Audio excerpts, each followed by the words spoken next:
Aubrey has to be one of the characters I relate the most to in Omori. Not just from the idea of being a stubborn girl with parent issues. One who honestly needs to find a better way to express her emotions. Although that is a big part of it. No, I like Aubrey because of how real she feels. She's a character that I feel the creators really understand, or at least have a knowledge of. It truly feels as if the creators understood who she was as a character and were able to correctly mold where she has the most obvious issues.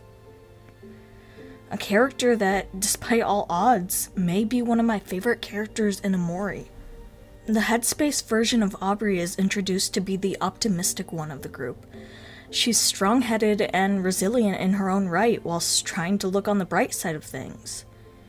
However, there is a level of sass that comes along with this, that more or less alludes to how she ends up being in the future.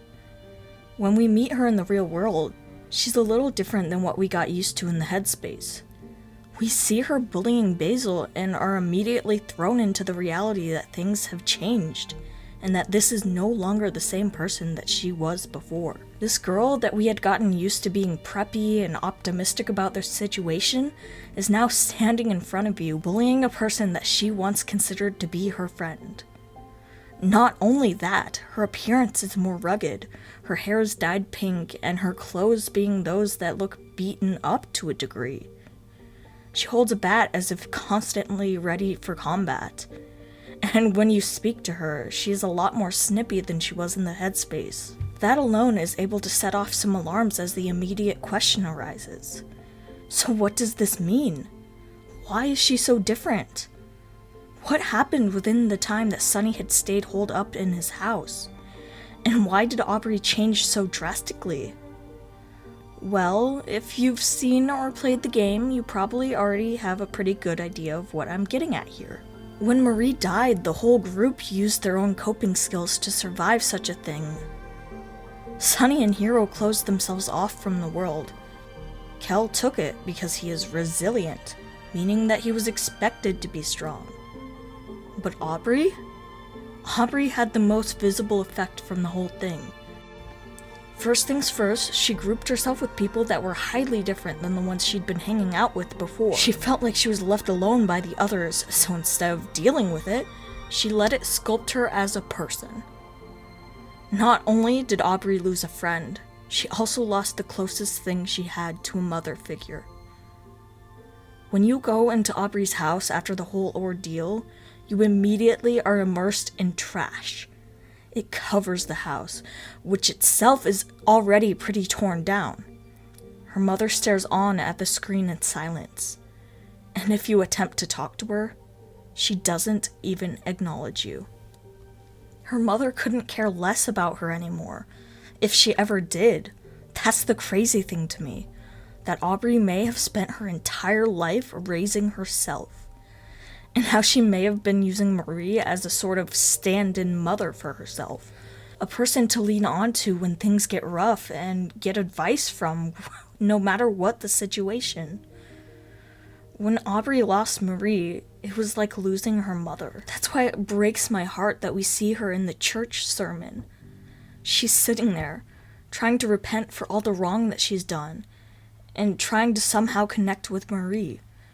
She wants to be forgiven, but still refuses to apologize. When you go bother her, things go downhill as Aubrey gets frustrated with you, and the two of you end up fighting.